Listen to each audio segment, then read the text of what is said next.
In 1991, Final Fantasy II hit North American shores and was a minor hit. Despite a huge push by Nintendo Power and other outlets, the game sold around 350,000 units outside of Japan during its SNES run. And while this seems like a solid chunk of games, at that time, there were about 2 million Super Nintendos in the US alone.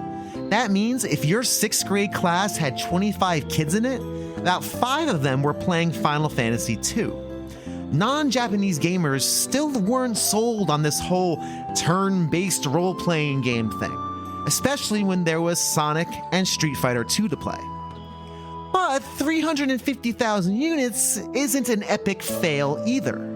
So when it came time to continue the Final Fantasy franchise in North America, Square opted to leave Final Fantasy V in Japan and develop a new, easy-to-play title in the Final Fantasy Legend III engine. The result was Final Fantasy Mystic Quest, an entry-level RPG designed to attract North American gamers who weren't quite ready for the crunchy grind of job systems and, well, weapon equipping.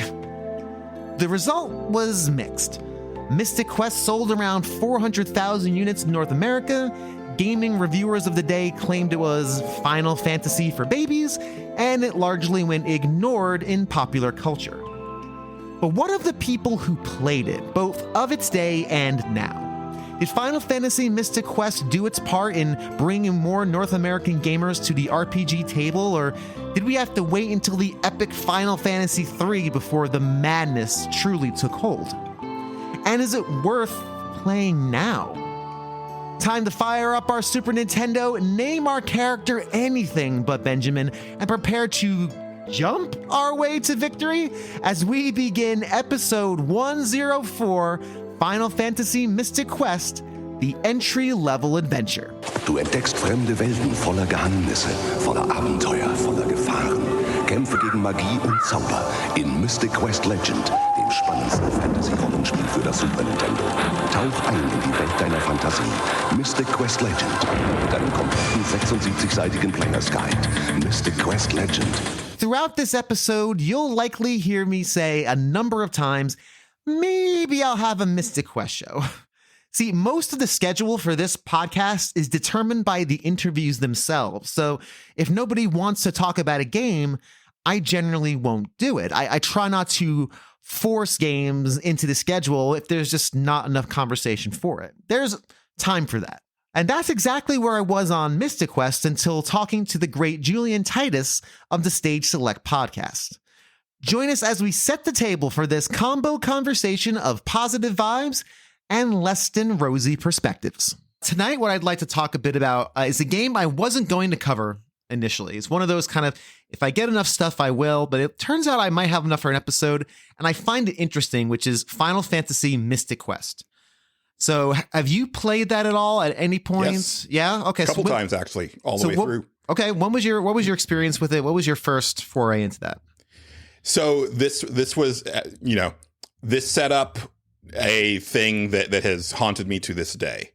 One of the you know how you make deals with your parents when you're a kid, right? And this was one of those things. This actually happened a couple times. I got Final Fantasy 6/3 when we got our computer. Our first computer, because I had told my mom, I was like, well, if we're charging the computer, like an extra little, couple games isn't really going to be that much worse. And that's still to this day, the way that I think about credit cards. It's terrible. It's very bad.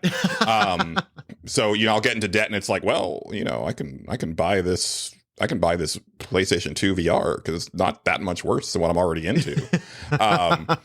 So this was one of those, I forget what the purchase was. It was a fairly large purchase, but I was able to convince my mom to let me get Final Fantasy Mystic Quest and Super Metroid at the same time. And keep in mind, I very rarely got new games. Right. And I don't remember what the impetus was for this. I do remember that Mystic Quest was cheap. That was the big thing. And I think Mystic Quest actually launched at a much lower price point than most cartridge games because it very much was positioned as the entryway into RPGs from Squaresoft. It's called like Final Fantasy USA in Japan because that was the whole deal with it. And yeah, I was glad to get it. I'd seen ads for it. I had probably seen previews for it in EGM and stuff like that. And it had Final Fantasy on the name. I already liked Final Fantasy, so It was kind of a no-brainer. And really enjoyed it. It didn't bother me that it was, a much easier Final Fantasy game because it was still so new at the time. RPGs were still so new for me at the time that I was kind of grabbing anything that I could. And also, like, you never get tired of that battle theme. So, like, you really don't. It's one of the all-time greats. Yeah, it really is.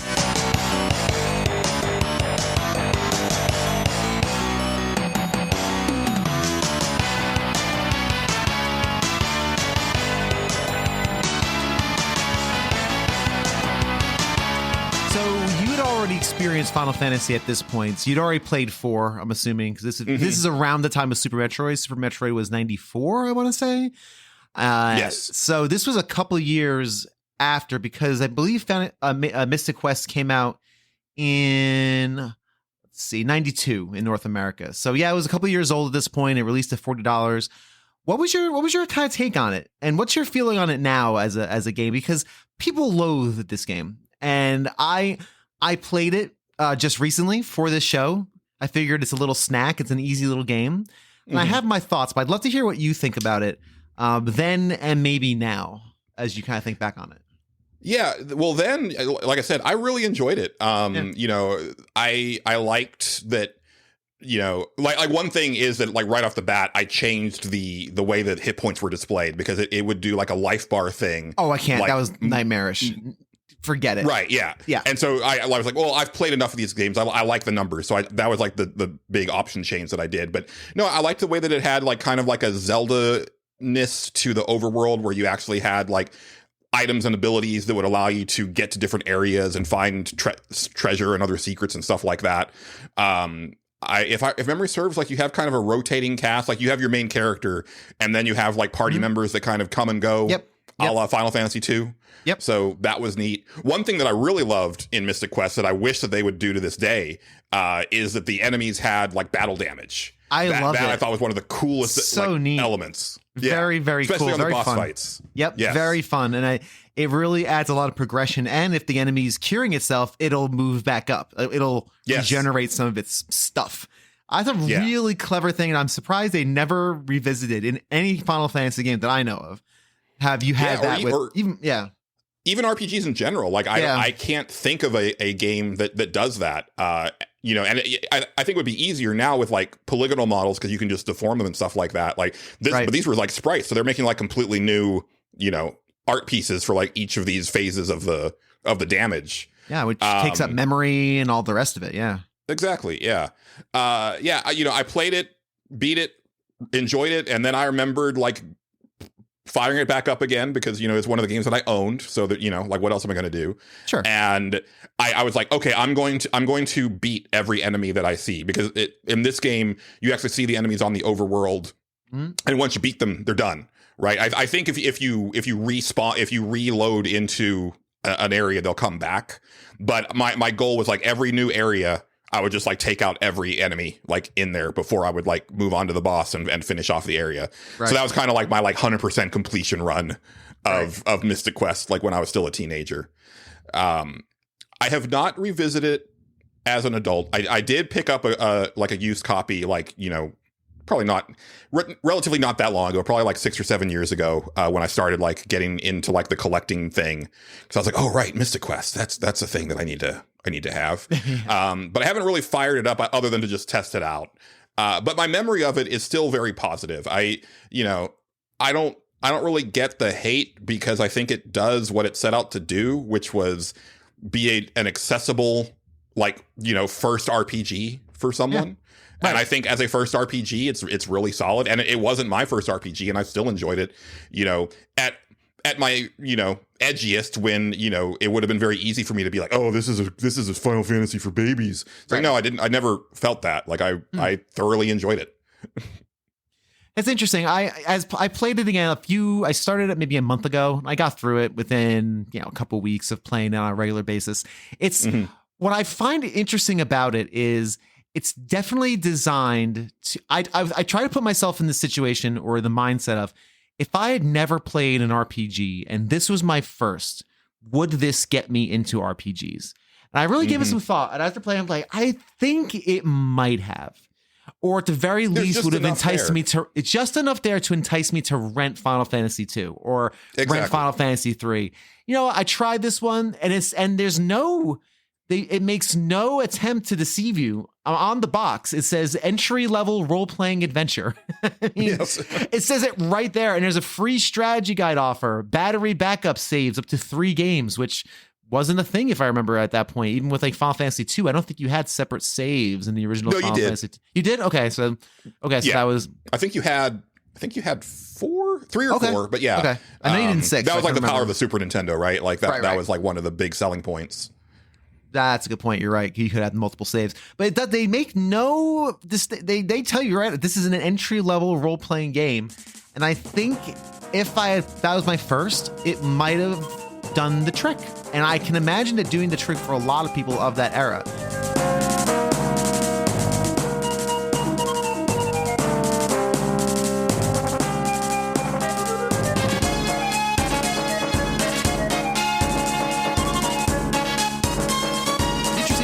It already being a fan of the series and saying, oh, this is actually kind of neat. Again, you have that you can jump, you can use your weapons in the overworld.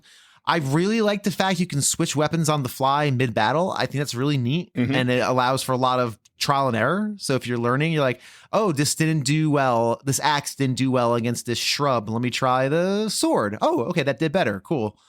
It's teaching you those little mechanics. I think without the extra stuff of equipping and inventory management and all the stuff that comes along with a traditional role playing game, I think it's a pretty neat artifact.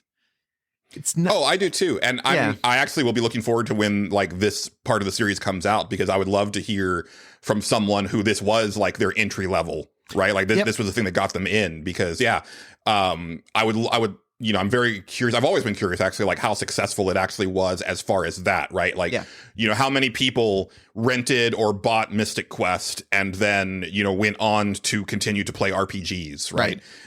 What was it enough to get them interested enough, like you said, to go check out Final Fantasy 3, which would have been the next game to come out after Mystic Quest, right? Because for me, I think it does a good job, and there's also like, that. It's still got like some recognizable stuff in there. Like I remember like the goblins. It's funny because I'm playing Final Fantasy VII Rebirth right now, and there's a mini quest where you encounter a goblin, and he's kind of a spitting image of the goblin design from Final Fantasy Mystic Quest. Oh, get out of here! That's pretty cool. Okay. Yeah, right down to like the cap and everything like that, and. It's got just enough of like the Final Fantasy flavor to get you there, but not overtly so. Like I'm trying to think. I don't think that there's chocobos or Moogles in. Well, Moogles wouldn't have been a thing yet, right? Wait, no, I guess they would have been in Japan, but not for us. So yeah, I don't think it doesn't have like some of the like things that you think of when you think of Final Fantasy, but it's still got enough, right? It's still got like recognizable spells and recognizable enemies and mechanics that work for how simplified it is.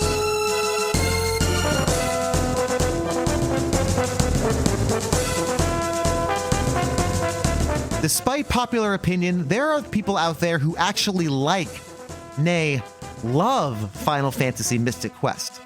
Let's join Ian, aka TeacherBloke85 on Twitter, followed by Carson Clark, and finally Mike Albertin of Games My Mom Found, all show some unexpected love to this much maligned video game.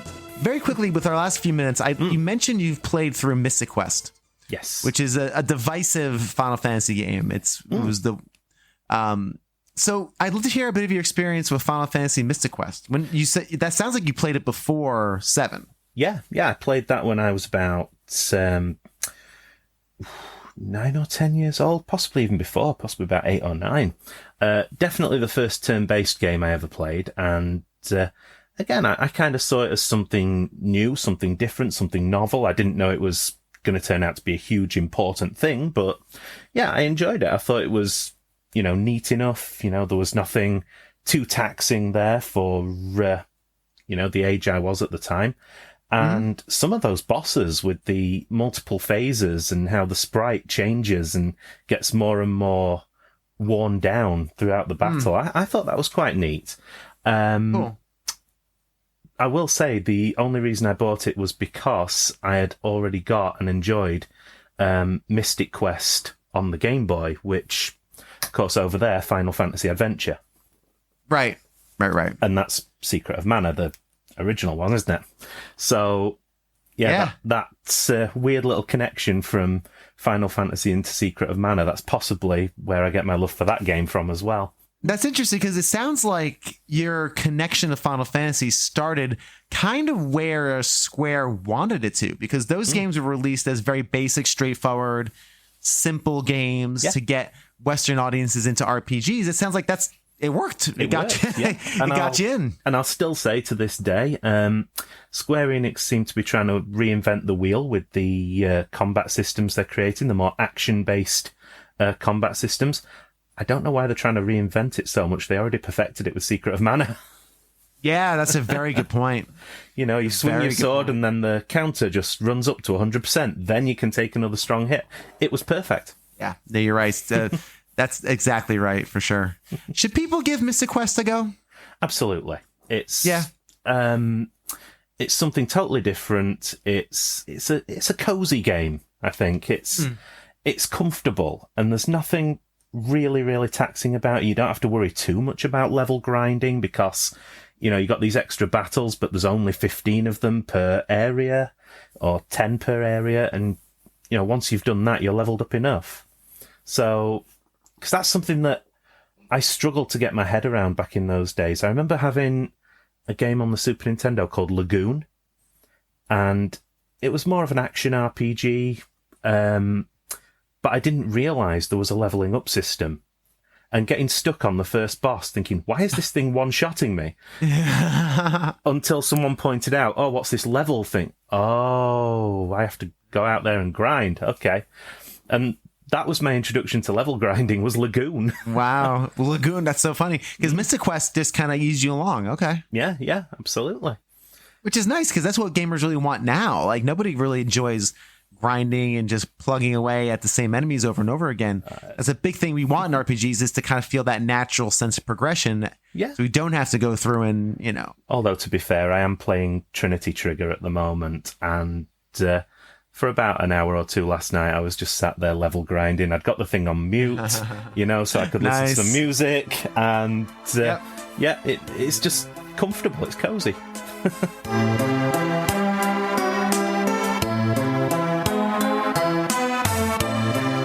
I think also the music was pretty big in it as well. I don't think it was Uematsu doing it, but I remember some of the tracks and some of the battles in it pretty well. Like the final battle of the game, and in the game, if I recall correctly, the mobs or the bad guys did not move around. They stood in one place, and you had to engage them because they were in your way. You had free movement, but you had to bump into them to start combat. It was pretty revolutionary for the time. I mean, that's actually, I like that you can choose whether or not you want to engage in the battle or not. I am a weirdo. I kind of like random encounters. I don't mind them. I'm very strange in that way. I have weird tastes. I don't put milk in my cereal, and I don't mind random encounters at all, actually. But that's just me. But it's really nice to have that opportunity. And people kind of dunk on Mystic Quest because it was so basic. But it sounds like as somebody who played it of its time, it's something you got into. Mystic Quest sound like it worked for you probably because of that simplicity, I would think, based on, again, just what we're discussing.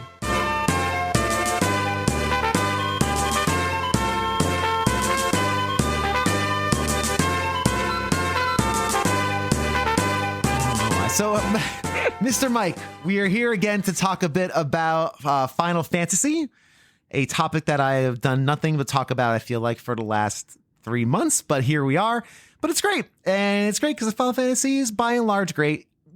So the other day, I posted that I was going to play Mystic Quest, Final Fantasy Mystic Quest, and play ska music on stream and just kind of hang out, play music, and 3x speed Final Fantasy Mystic Quest. You're missing out. To which you then replied on Discord, "Ooh, I love that game. I need to be on that one." I'm not kidding either. And here you are. So, Mr. Albertin, Final Fantasy Mystic Quest, what's your story with it?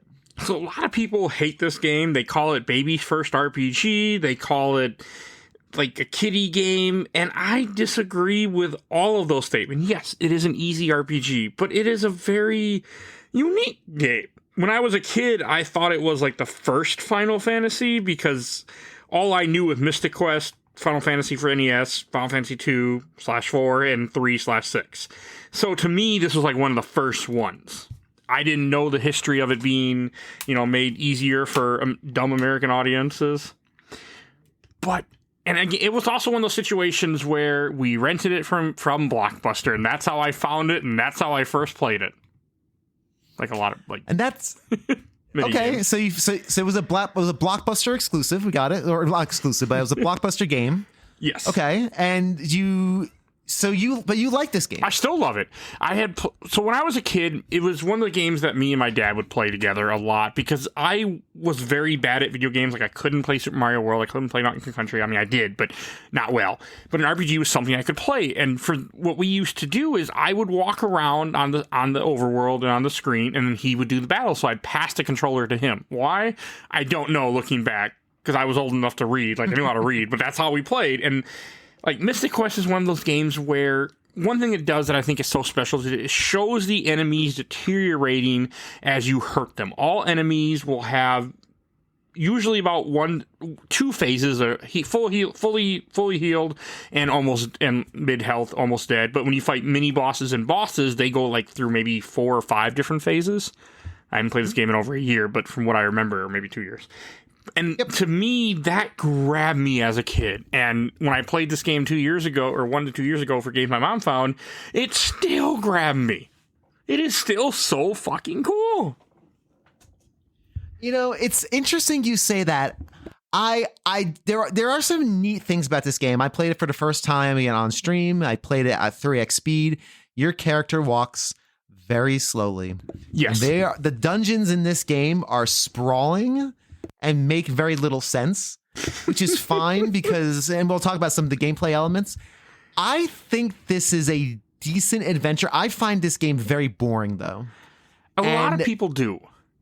I find it extraordinarily boring. And I tried to look at this game through the lens of, hey, this was marketed as entry-level RPG. This was marketed as an RPG for kids. Like, that's what the point of the game was. On the back of the box, it says it in big letters. Entry-level RPG. Like, they're not trying to sugarcoat the fact that this is supposed to be a pretty straightforward game. But boy, oh boy, it is exceedingly repetitive. You see, I don't have any of that. Interesting. I don't find the game boring. I like the map. I like the way you move across the world map and you go from square to square. And I like the way the dungeons are. I like it that you can see the enemies, that there's items that alter things. Like that. I like the fact that the items, the fact you can see the enemies is great. I had this moment, Mike Albertin, on the last stream that was sparsely attended, let's just say. So no one got to see this. And since I was playing licensed music, Twitch doesn't save those recordings. Oh yeah. So I can't even clip it. There's this little thing in the game, Mike, where, and this is like any RPG, obviously. When you leave the area that you're in, the dungeon you're in, the enemies come back. Now, when you're in when you're in the level, the enemies are permadeath. So once you've cleared out a floor, you go back to that floor, there's no one there. Yes. And when you're walking around in 3x speed, it's not a big deal to like just wander around aimlessly until you find your way. That's not a problem. But boy, oh boy, is it when you mistakenly leave the volcano. Oh, that's right. And you have to go back. I mean, as a kid. And it's not saved for a while. And I had to, luckily I was able to fumble my way back and get my way back relatively quickly. But I sat there for a good 3 minutes on stream going, I don't know if I can do this. See, I don't have the rest of this. any of that with this game. Like, when I played this game last time, I think I played it probably on the Steam Deck or maybe on my phone. I can't remember, but I don't think I played it in multiple speed. It's possible I did. I just don't remember. But I mean, I know as a kid there were many times where we would go in and out of place and get stuck, because we got stuck in this game a lot when I was a kid. Me and my dad did. Yeah, you can get yourself stuck quite often. There was no in internet. This game. So like, A, there's no internet, and B, there's a mechanic in this game also where you can jump, where you can actually like do jumps, like little hops up and down. Pretty neat on the overworld. I guess they did that so it's a little more actiony, again, more palatable for those who are Legend of Zelda fans and wanted more action. Using your weapons, like you can use your your weapons. Claw, you can to like a slingshot, like a hook shot. I mean, just so much cool stuff that, you know, I don't remember being on. It wasn't on other NES games. I also will say that it was very interesting, and I do like the fact that the enemies degrade over time. Like they degrade, like I think that's a very cool effect that they've never really done ever again. This is such even in modern games, unique game, and everybody hates this game. When I reviewed it on my show, the two people that I reviewed with that joined me both hated it besides me. So I'm a unique specimen in this case. Mike Albertin, you're a unique specimen in all things. Yes, but you will be hard pressed to find anyone else to talk about Mystic Quest as a good game. To me, a great SNES RPG that people overlook. I can't say great. I think it's great. And again, I looked at it through the lens of this is an entry level game. And I think it's important to have these kind of experiences. I think it's especially for the era when, you know, RPGs were not very popular in the West yet. They were still very much so an Eastern thing. You're trying to get people into this Final Fantasy thing. Sure, why not? But if I have to see Benjamin, who's your lead character, do that weird shrug one more time, he's always shrugging, Mike Albertin. I love it. I do that. So when I have rose-colored glasses for this. I've done that shrug. And to this day, if I go see my dad when I do, and if I do that stupid shrug and do it like him, he'll laugh and know exactly what it's from.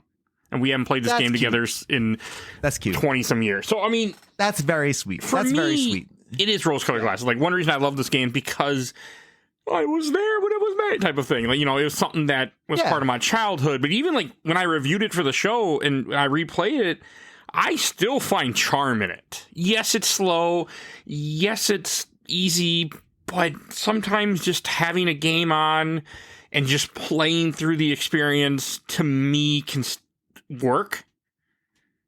And also, you have to be doing other things. Like when I played this game, I'm sure I had podcasts going. I'm sure I was doing other things, watching a movie. Like, it wasn't like I just sat down, pulled out my Super Nintendo. I mean, this was on a handheld device with a TV on. Right.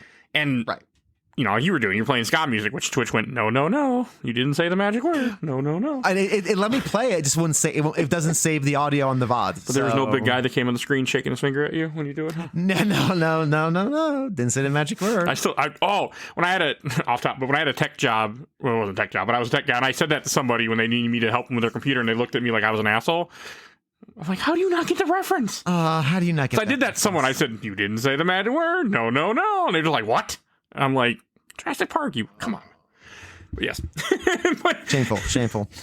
Anyway, so Mystic Quest, I think, is an interesting experiment, and I think there's some value to it, because again, I think there's value to entry level RPGs. But boy, oh boy, if I had gotten this before, this was my first RPG, I don't think I would ever have tried. I think it would have done the opposite that Nintendo intended, which was entice kids to like, oh, let me try these RPG things. I think I'd be like, this is extremely boring. You can't equip any weapons. It auto-equips all your weapons. But that's what makes it great, too. What do you mean that makes it? Okay, I'm going to say something super controversial. I like this game way more than Earthbound. So there, I'm put that out there. I do. I'm going to include this in the show. Please do. If you want me to not, remember, there's a standing rule. If you say anything on the show and then you think back, I may not want to say I think Earthbound's not a great game. I think it's So I'm reviewing it actually later this year on my show because I need to replay it. But no, I love Mystic Quest. So no, I have no problem with it. Mystic Quest is a great game. People just, I like the fact that your weapons are auto equipped and that you switch them with L and R to what you want, and that I just think it's a great little game. Like, I mean, you said like it is a beginner's RPG, like as they said, like, you know, and it's good for that. But I think it's just entertaining. And the way that you, like, for the bosses, every boss is such an event to get to in each of their dungeons. Like, for example, did you beat the game yet? I have not. I have to do one more dungeon. I've got 3 of the 4 crystals. Have fun with the tower, by the way. I'm just going to say that. Oh, see. But the tower, you have to hit different switches like an elevator, and the boss will move around, and you get to go up and down, up and down. Fun. And you just convinced me not to finish this game and just watch it on YouTube. That's exactly what I'm going to do. When I was a kid, I can't tell you how long it took us to figure this out where you have to hit these switches I got time for that. to close the elevator so the boss, but like to see the boss and keep seeing him move, and I think this is the boss where you knock off his pants as you hurt him and he's just wearing boxers or something silly. Nice. They're silly ass stuff, and I love it. Like like the animations when the enemies break down, like the Medusas when they go bald and they put their hand out, like, oh no, I'm bald. That was actually very funny. I actually had I knocked off all of her hair snakes. It's not okay. I don't think it's a terrible game, but I do think they watered it down so much where it's too far from the original product. I don't know. For some reason, I find it just really boring. And again, I'm playing it on an emulator in 3x speed, and it's fine because I'm just zipping around the screen. I'm not. But you don't have struggling with things. Nostalgic for it. So I mean, I done nostalgia for it, exactly. And that's part of it for me. Yeah. But also, I just like the style of RPG, and I haven't found another game ever like Mystic Quest. I mean, no. Reasons. There's probably reasons why. There is. It wasn't widely received. It wasn't. I mean, would I talk so highly about the game if I didn't play it as a kid and have that experience with my dad? Maybe, I don't know. Maybe. You know, I don't know. Yeah. But that's what I love. Like, I remember very clearly when you have to go up in one of the wind towers and you fight the first time you fight the Headless Horseman. It took it was a Saturday morning. Me and my dad, we got up, we got the Nintendo running, and we're sitting there playing through that whole dungeon in the morning. Like, little things like cute. That, and that's why this game's so important to me. But when I've replayed it now. I beat this game 3 times. Once when I was a kid, and twice as an adult. Years apart, but twice as an adult. One for a show, and one just because I wanted to. Like, that's... I mean, how many people... You probably aren't going to talk to many people who beat this game 3 times. I think the chances are 0. Probably not. Chances are pretty much going to be 0. Well, again, and that's why I like this show, because you can't argue with your personal experiences, right? I can't argue the fact that you had a connecting moment with your dad over this game, and I think that's really cool and sweet, and that's awesome. I mean, yeah, can't argue with that. So, I mean, yes, Benjamin is a stupid character. Yes, like the story is kind of dumb where this floating guy in a cloud keeps telling you what to do. There. Yeah, barely there. But it functions as a game. I think you can soft lock yourself in certain parts. I think there are certain parts that are bugged in the game. Oh, okay. But regardless, it's still a it's an interesting artifact, and I'm going to be looking forward to doing a small episode on it because I think it is an interesting artifact in the Final Fantasy lore. So thank you for sharing your story on it. Of course.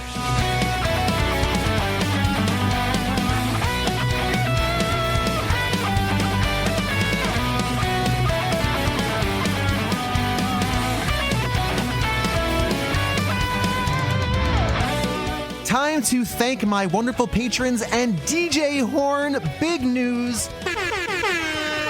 We have a brand new patron on the $5 friend tier, Mr. Philip Becker. Phil, thank you so much for joining the Patreon and supporting the show financially at patreon.com/agamerlooks40.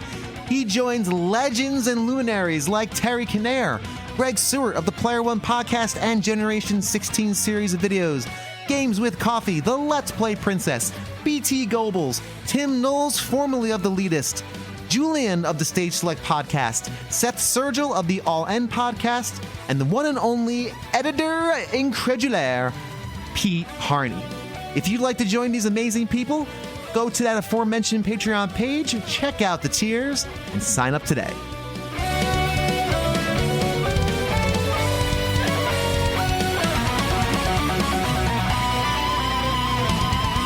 Continuing our conversation about Final Fantasy Mystic Quest is Tim Knowles, formerly of The Elitist, followed by content creator Mekel Kasanova, and concluding with new friend of the show, Xerxes. Now, to transition a little bit from Final Fantasy VI, you mentioned a game at the very beginning of this that I didn't think I was going to talk about in this Final Fantasy series.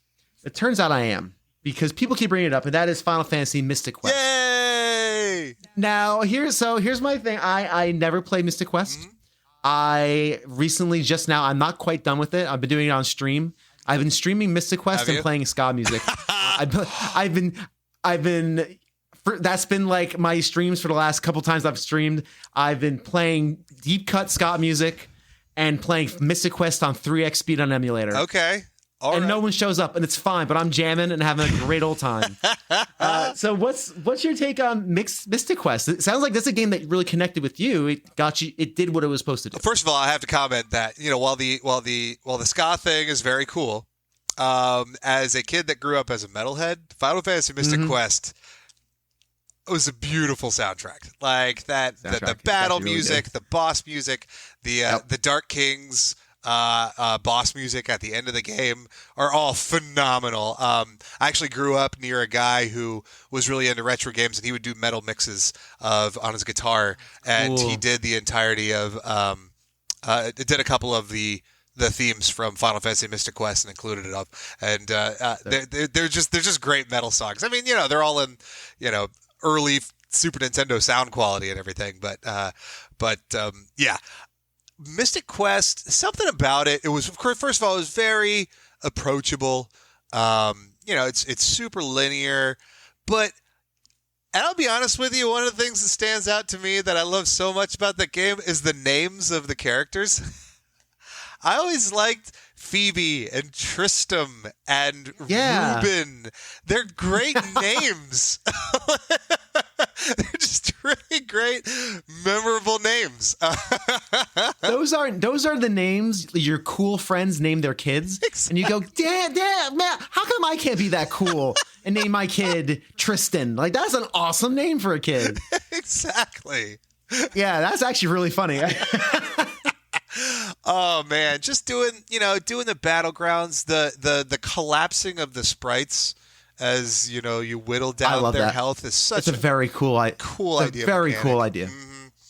Very cool idea. Yeah, and it was easy, and a little towards the end it gets a little tougher, dealing with paralyzes. I think especially the paralyze spell gets particularly heinous as you get towards end game in that one.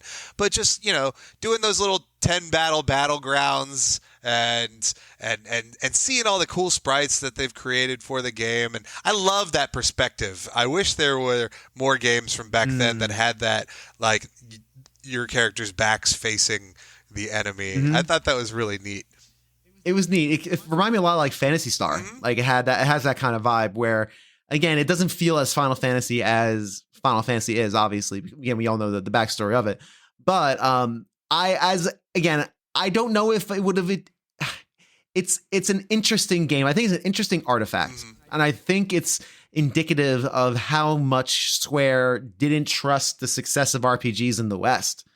They just didn't think this was going to fly, and we need to give these Western gamers something that's easy to digest, that you can jump in the overworld, and you can flash your sword and your axe around, like pretend you're Link. That resonates with me.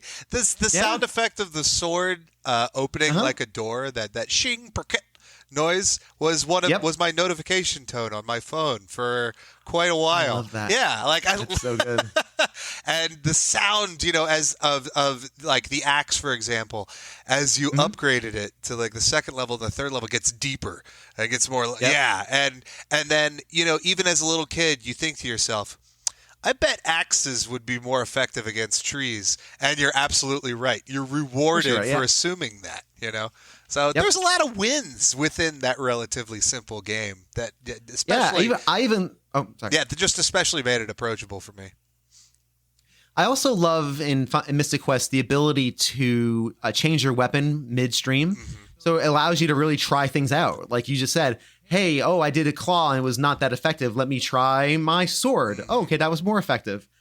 And some of that game gets tricky. I died a few times. Like I got a couple situations where I was paralyzed and I just got wrecked. And I got to say, I really do love, hey, do you want to try this battle again? Yeah, absolutely. Kind of makes the need to like use spells and stuff a little less important if you're like, I'll just try it again and hope for better RNG this time. Sure. But Please. again, all those little things made it so very palatable. I can see someone getting into it and being like a good bridge between a Zelda and a Final Fantasy. Absolutely. I think I dig it. That's a great perspective on it, because I was thinking the exact same thing. The little action things that you can do in it was a great, bridge gapper.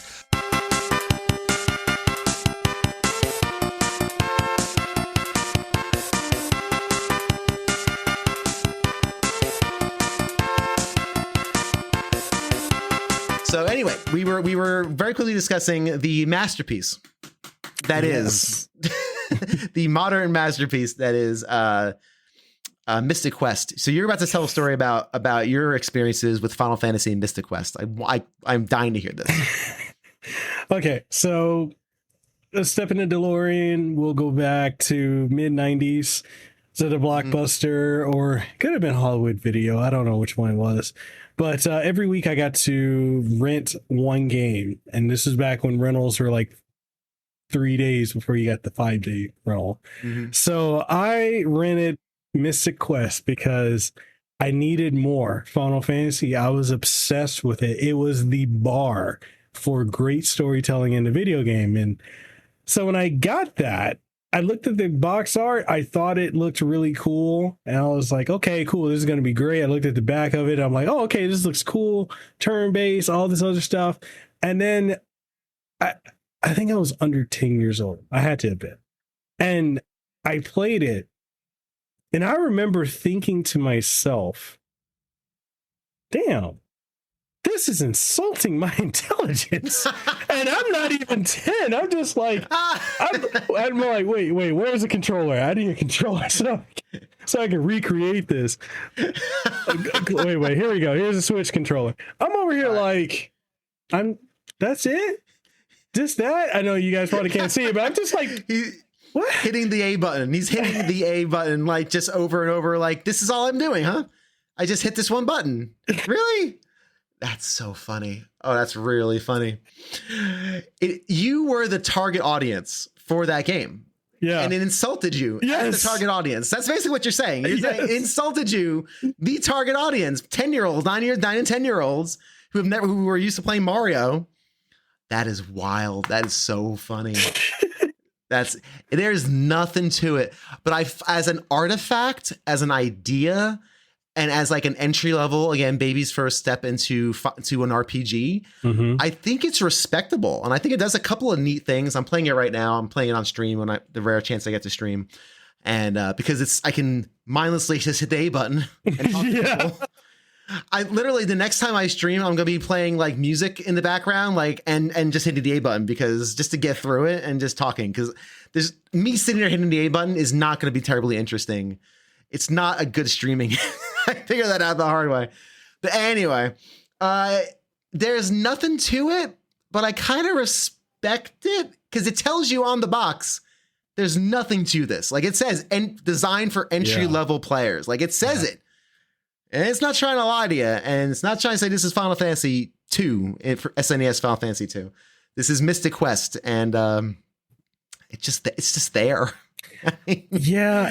It's an interesting artifact for me. It is. And like when I think about it, I'm like, I try to put myself in the shoes of like Squaresoft at the time. Why you would pick that over Live Alive or I don't know, anything else.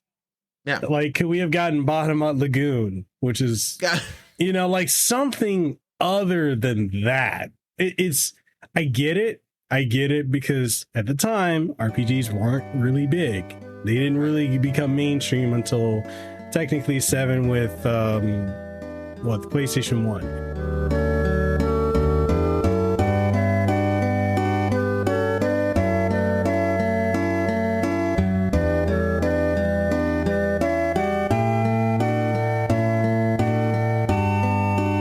its own thing. I'd love to hear your take on Mystic Quest real quick, actually, if you don't mind us pivoting a little bit. What's your take on Mystic Quest? I think it's interesting more than good. What's your take?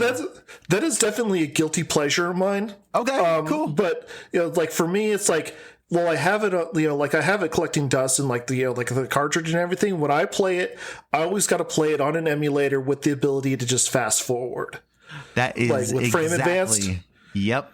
Oh, that's so funny. That's exactly how I did it. Because I played it for the first time a couple months ago for this podcast series, and it was 3x speed on an emulator, and it was. I can't imagine going through that on 1x speed, especially those dungeons that are really tricky and labyrinth-like. Just crawling through that all slow. Man, it's an interesting experiment, I think. As a game, though, you say it's a guilty pleasure. What about it gives you that reaction? Oh, because overall, I mean, it's like gameplay-wise, it's so bare bones. It's so bare bones and almost like it's almost like condescending with how it's presented to you. It's like, oh, you died in that? Oh, that's okay. That's okay. Here, dust yourself off. Just do it all over again. Learn, don't let this easy game beat you up too badly here. Just, take another shot at it.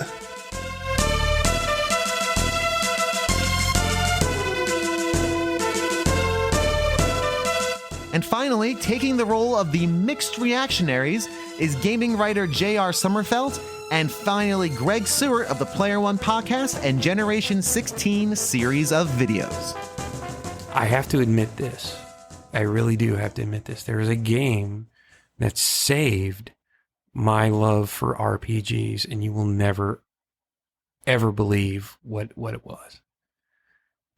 Go for it. It was a Final Fantasy game. It was Final Fantasy Mystic. It was Final Fantasy Mystic Quest. How interesting! Because really, it did what it was designed to do. It was designed to actually get Americans into the JRPG genre, and sure enough, it hooked me. That's so fun. That game. In playing it now, because I actually got to sit in on Red's streaming of that game, and oh gosh, it is. It's really, really difficult to defend now as being a good game. But when you're, 9 or 10, and the game comes out, and it's got rockin' music, and you're playing it, it's just like, this is actually really cool. This is really cool. And this is not confusing at all. And it wasn't. That's it. That's cool. I like the idea of that bridge game, because again, that's one of those games where it's very much so derided as being very simple, straightforward. But I can definitely see that being a great starting kit almost for a JRPG to get used to the mechanics and see if you like it, and being a lightweight experience.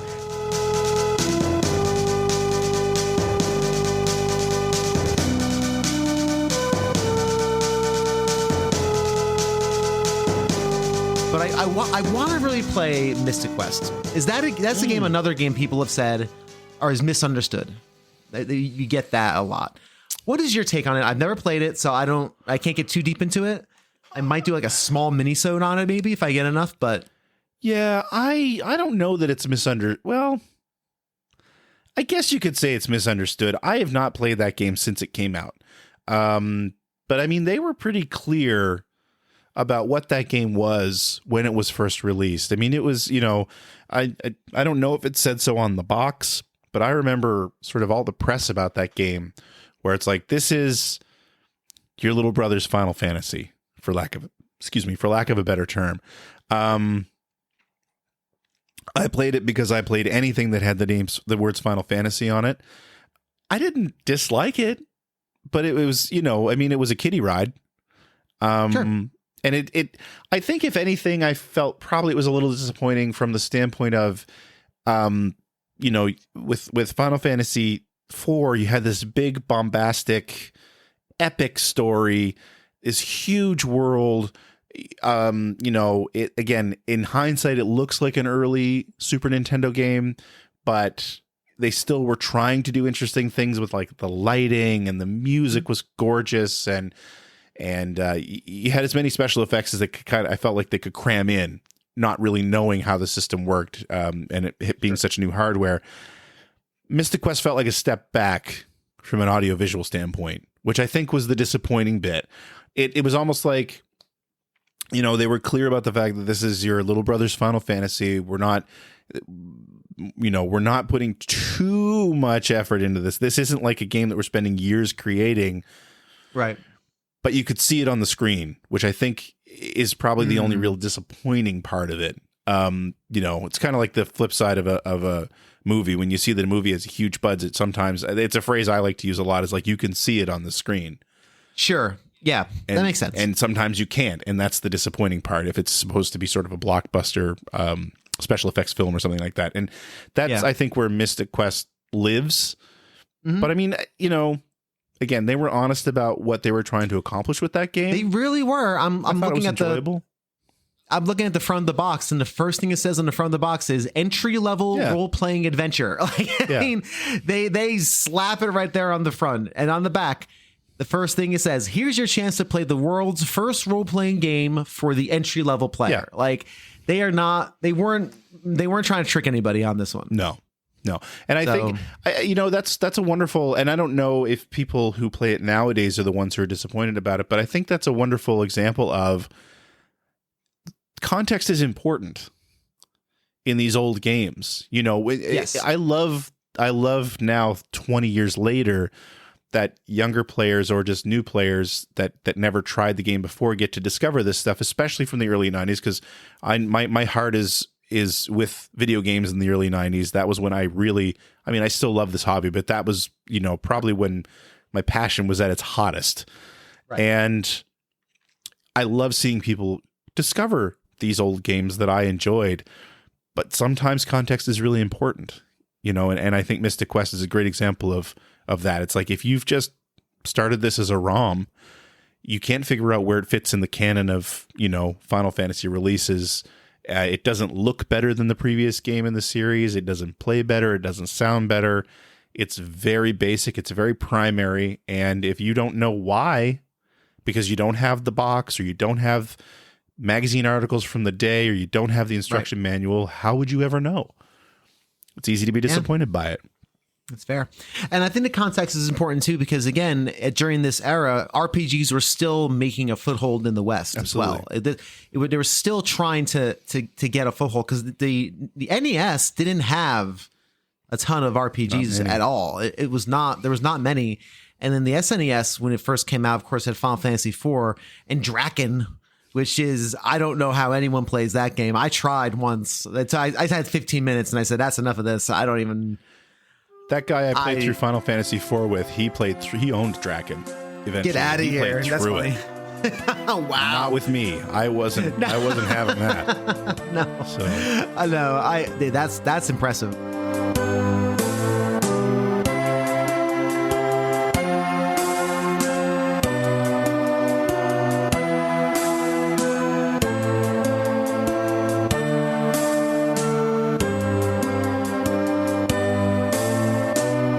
Thanks so much for listening to this edition of A Gamer Looks at 40. If you enjoyed this episode, there's a lot more Final Fantasy in the feed. Be sure to check that out. Also, go to my website, agamerlooksat4040.com. Go to the full series section, and you have a handy-dandy playlist of all of the large series I've done: Final Fantasy, Legend of Zelda, Earthbound, etc. Many thanks to Kev from the Discord and the wonderful P. Harney for cutting up the interviews. Thanks to my guests for being, well, just amazing guests. And thank you for listening to this edition of A Gamer Looks at 40. And until next time, just be kind to yourselves and each other.